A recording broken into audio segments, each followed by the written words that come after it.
오늘의 말씀은 영성의 증거를 보여봐입니다. 한 주간 잘 보냈습니까, 여러분? 이제 중간고사 기간이죠? 아닌가요? 중간고사 치는 사람. 나는 안 칩니다. 오히려 안 치는 사람들이 더 많은 것 같아요. 좋습니다. 여러분, 지난주에 여러분들이 이렇게 뛰어노는 모습을 봤습니다. 함께 하지 못한 사람들도 있지만 와, 좋습니다. 너무나도 이쁘게 잘 나왔어요. 와, 우리 친구들이 너무나도 좋은 시간 보내는 것 같아서 전호사님이 보기에도 좋았고 이러한 시간들이 자주 있었으면 좋겠습니다. 지난주에 이어서 오늘도 예수님께서 말씀하시는 그 비유에 대해서 우리는 알아보도록 하겠습니다. 지난주에는 용서할 줄 모르는 종의 비유 이렇게 우리 알아봤는데요.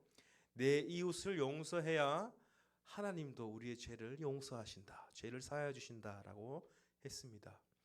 여러분 1만 달란트가 있었어요. 1만 달란트. 말도 안 되는 그 가치를 사해 주신 우리 하나님의 예수님을 우리 이 땅에 보내주셔서 그 사랑을 우리가 받았다라면 우리 또한도 그 사랑을 베풀 줄 알아야 된다는 거죠. 그런데 이 빚을 탕감받은 이 종이 100데나리온을 200데나리온 아니에요. 100데나리온이 오타입니다. 100데나리온을 이제 빚을 져서 그것을 어떠한 친구가 그것을 빚졌는 것을 용서하지 못하는 모습이 있었습니다. 그래서 전도사님이 궁금했습니다. 도대체 이 1만 달란트와 이 100데나리온의 이 차이가 얼마나 나냐 계산을 해보니까 50만 분의 1이었습니다. 다음 슬라이드 해줄 수 있을까요? 네, 다시 돌아와 버렸네요. 50만 분의 1. 50만 분의 1이 결국 1만 달란트와 100데나리온의 차이였다는 거죠.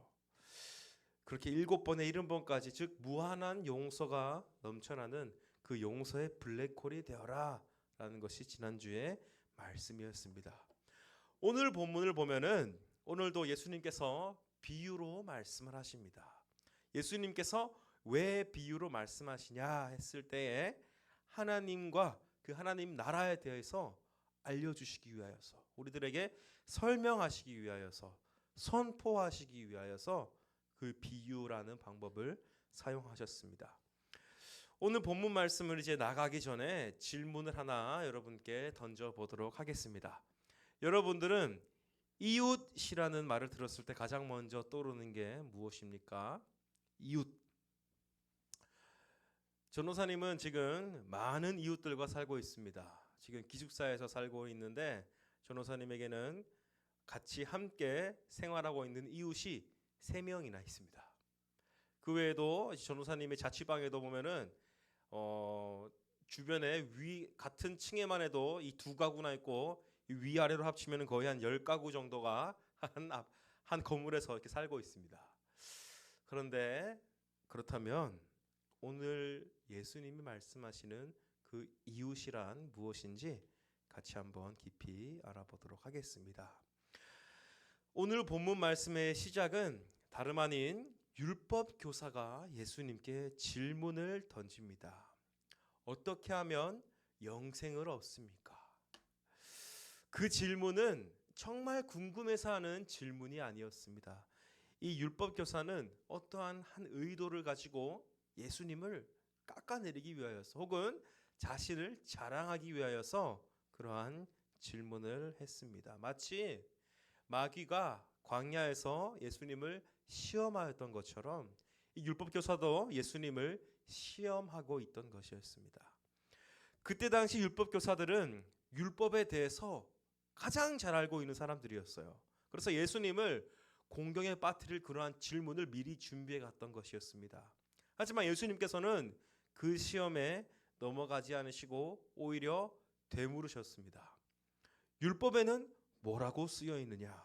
그랬더니 율법교사는 내 마음을 다하고 목숨을 다하며 힘을 다하며 뜻을 다하여 주 너의 하나님을 사랑하고 또한 내 이웃을 내 자신같이 사랑하라라고 적혀 있다고 대답을 합니다. 그리고 예수님께서는 선한 사마리아인의 비유를 말씀하십니다. 이 대답이 틀렸다라는 말은 아니에요. 하지만 예수님께서 진정한 이웃은 누구인지 비유로 말씀을 하신 것입니다. 이 강도 만난 한 사람이 있었습니다. 먼저 제사장이 왔고, 그리고 레위인이 왔고, 그리고 영생을 어떻게 얻습니까? 라는 질문을 하고 있는 그 율법 교사도 마찬가지로 그 율법을 통해서 의로워지려고 하는 이 세 사람, 제사장과 레위인과 율법 교사들, 이러한 사람들은 율법을 통하여서, 율법을 지킴으로 인하여서 천국에 들어가려 하는 사람들입니다. 그렇기 때문에 이미 영생에 대한 질문을 했을 때에 답은 이미 정해져 있었던 거였습니다. 그렇게 생각하고 예수님께 질문을 하신 거였어요. 혹시 답정너라고 들어보셨습니까? 답정너? 답정너 처음 들어본 사람 혹시? 아니죠. 요즘에도 다 쓰는 말이죠. 답정너라고 하는 것은 답은 이미 정해져 있고 너는 대답만 하면 돼 라는 뜻이 답정너입니다. 그래서 아까도 언급했듯이 예수님께서는 내 마음을 다하여 목숨을 다하며 힘을 다하며 뜻을 다하여 주 너의 하나님을 사랑하고 또한 내 이웃을 내 자신같이 사랑하라, 이 말씀에 대해서 직접 언급하지 않으셨고 그 대답을 들으셨죠. 이 말은 이미 구약 시대 때 수도 없이 구약 성경에 보면은 이 얘기가 나오게 됩니다. 그만큼 강조를 한다는 뜻이죠. 그리고 예수님께서 다시 묻습니다. 내 이웃은 누구? 그 율법 교사가 예수님께 묻는데 내 이웃은 누구입니까? 그 대답을 예수님께서는 비유로 하신다라는 거죠. 예수님께서 말씀하시는 그 비유에서 보면은 그 강도를 만나 죽어가는 사람을 본 제사장과 레위인은 지나쳤습니다. 오히려 제사장과 레위인들이 멸시하는 사마리아인이 그 강도 만난 사람을 도와주었습니다. 레위인이라고 한다면은 그때 당시에 유대인들에게 선택받은 민족이다라고 볼 수 있습니다. 리바이츠라고 하는데요. 그때 당시 아무나 제사장이 될 수 없었습니다. 제사장이 되려고 한다면은 레위 지파여야만이 제사장이 될 수 있었습니다. 하지만 사마리아인은 그 죽어가는 사람을 도와주게 됩니다. 예수님은 그 사마리아인이 이웃이다 이렇게 설명을 합니다. 그 비유는 그때 당시 율법 교사에게 아마 충격적으로 다가왔을 겁니다. 이전에 전도사님이 우물가의 여인에게 그 우물가의 여인에 관한 얘기를 했었는데 이 우물가의 여인이 사마리아인이었습니다. 유대인들은 이 사마리아인들을 사마리탄이라고 하는데 이 사마리아인들을 인간 취급을 하지도 않았습니다. 오히려 동물보다 더 밑에 취급을 하였습니다. 그래서 이 비유는 아마 그 율법 교사에게는 충격적으로 다가왔을 것입니다. 왜냐하면 자신이 그 답정너라고 생각했던 대답과는 전혀 다른 대답이 나왔기 때문입니다. 하지만 그렇게 쓰러져가는 우리들에게 다가오는 건 사마리아인인데 여기서 사마리아인은 예수님을 상징하는 것입니다. 레위인과 제사장 그리고 율법 교사들이 예수님을 미워하고 예수님을 신성모독이라고 하며 결국 십자가에 못 박아 죽게 합니다. 사마리아인을 멸시하듯이 예수님을 멸시했던 것이죠. 하지만 상처받은 우리를 살리는 것은 누구냐 했을 때에 사마리아인, 즉 예수님이다라는 것입니다. 예수님께서 십자가에 못 박혀 돌아가시고 그 부활하심으로 우리는 이미 죄에서 풀어졌습니다. 믿으십니까? 그렇게 구원받은 우리들 앞에도 분명히 강도 만나 쓰러져 있는 그러한 사람이 우리 주변에 분명히 있을 수 있습니다. 오늘 비유에서 보면 그 강도 만난 사람은 예루살렘에서 여리고로 가는 그러한 상황이었습니다. 예전에 이야기했듯이 예루살렘이라는 곳은 율법이 지켜지는 곳, 절기가 지켜지는 곳, 즉 교회를 의미한다라고 볼 수 있습니다. 그리고 반대로 여리고는 세상을 의미합니다. 구약으로 이제 다시 돌아가서 이스라엘 민족이 출애굽을 하고 요단강을 건너고 가나안 땅으로 들어가게 되는데, 가나안 땅에서 가장 먼저 점령한 성이 무엇일까요? 답은 나와 있죠. 여리고 성입니다. 이 여리고 성을 정복합니다. 그리고 예수님이 우리 종려 주일날 기억나나요? 호산나 찬양 받으면서 들어오셨던 곳이 어디였죠? 그 성이 바로 여리고 성이었습니다. 여리고라는 곳은 우리가 가장 먼저 정복해야 되는 곳, 즉 우리들로 치면은 예수님이 오셔서 가장 먼저 정복해야 될 세상의 가치관들을 이야기합니다. 교회를 떠나서 세상을 정복하기 위해 떠났지만 결국 강도를 만났다라는 것입니다. 나를 포함하여 주변에 그러한 사람들이 너무나도 많다라는 거죠. 그러한 강도 만난 자들이 너무나도 많다라는 것입니다. 하나님을 모르고 예수님을 모르고 살아간다면은 분명히 이 강도를 만나 죽어가는 사람들과 별반 다를 바 없다 여겨집니다. 세상으로 보면은, 세상의 그 시각으로 보면 성공한 것처럼 보이고, 학교에서 전교 1등을 하고 반에서 1등을 하는 그러한 친구들이 성공한 것처럼 보일지도 모릅니다. 삐까뻔쩍한 건물에 살고 슈퍼카를 몰고, 이제 그러한 것들이 성공한 것처럼 보일지 모르지만 결국 그러한 사람들도 어찌 보면은 강도 만난 자와 별반 다를 바 없다라는 것입니다.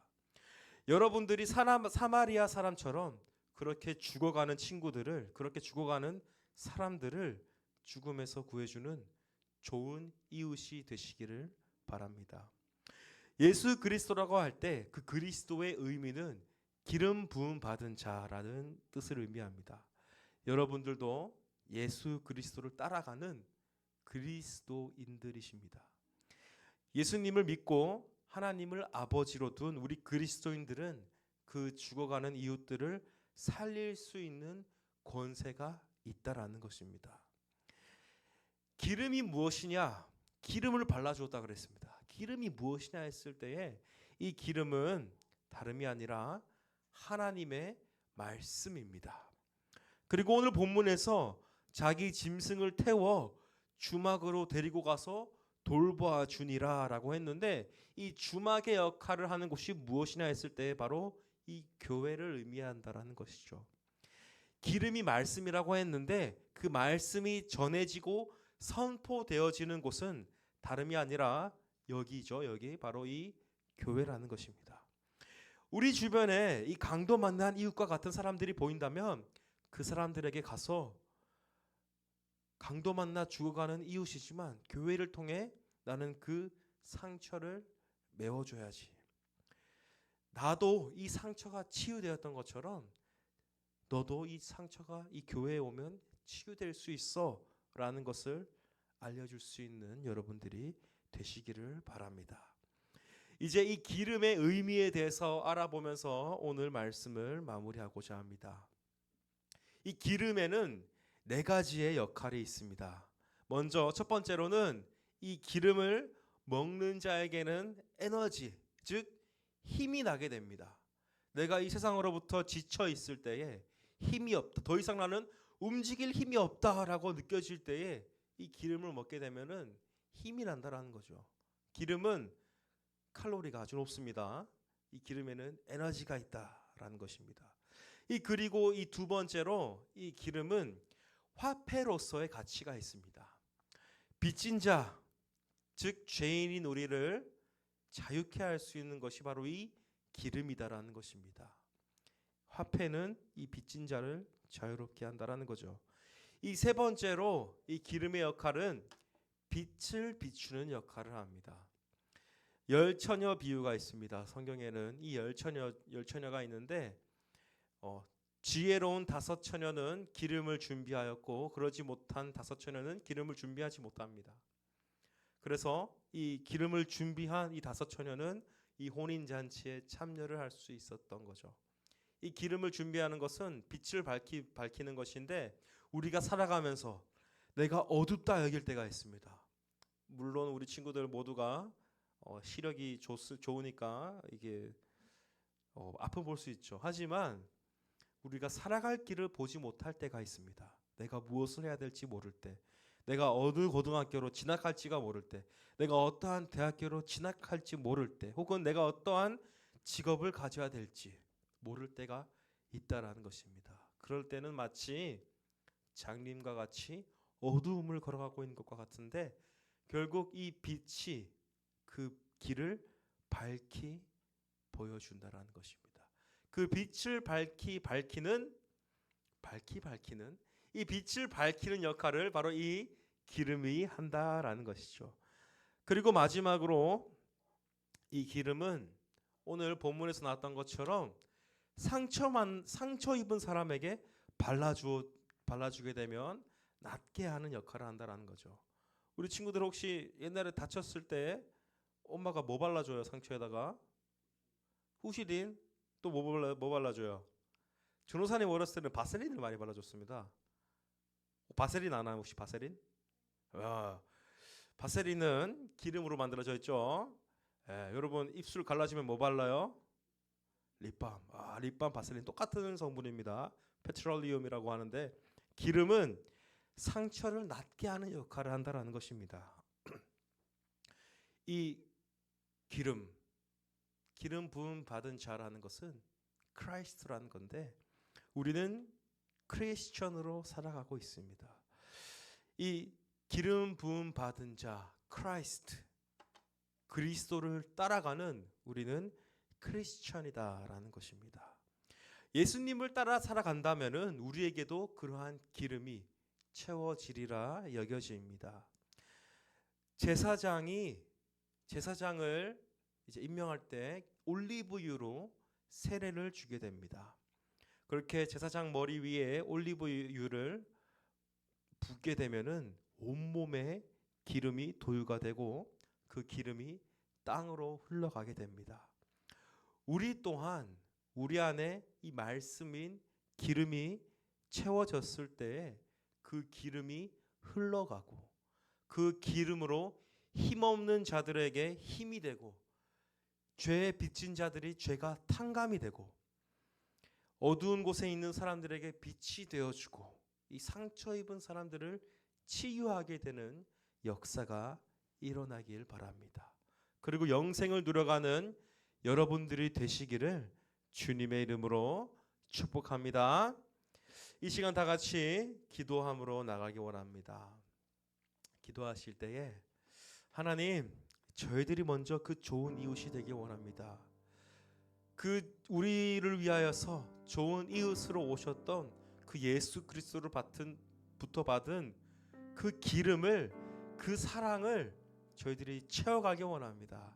채웠을 때에 우리 또한 또 그 기름이 흘러 내려가서 강도 만난 우리의 이웃들이 회복되어지게 하시고 교회로 돌아오게 하시고 그 사랑을 나누어 갈 수 있는 우리 중고등부 될 수 있게 해달라고 이 시간 다 같이 통성으로 기도하시겠습니다. 하나님 감사합니다. 오늘도 저희들에게 말씀을 주셔서 주님, 우리들에게 진정한 이웃이 누구이신지 다시 한번 생각하게 해주심에 감사드립니다. 예수 그리스도가 우리들의 이웃이고 또 우리들 먼저 그 이웃이 되게 하여 주시옵소서. 이 세상에 강도 만난 자들이 우리를 통하여서 회복되어지게 하여 주시옵소서. 그들의 갈 길이 밝히 보여지게 하시고 그들의 죄가 탕감되어지게 하시고 그들의 상처가 치유되게 하시고 힘없는 그들에게 에너지가 되게 하여 주시옵소서. 그들에게 힘이 되게 하여 주시옵소서.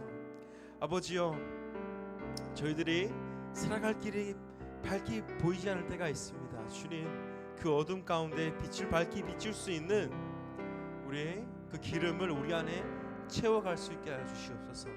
나의 길뿐만이 아니라 남들의 길까지 밝히 비출 수 있는 우리 중고등부로 자라날 수 있게 하여 주시옵소서. 예수님의 이름으로 기도합니다. 아멘. 이 시간 다 같이 파송의 노래로 나의 하나님 찬양하시겠습니다.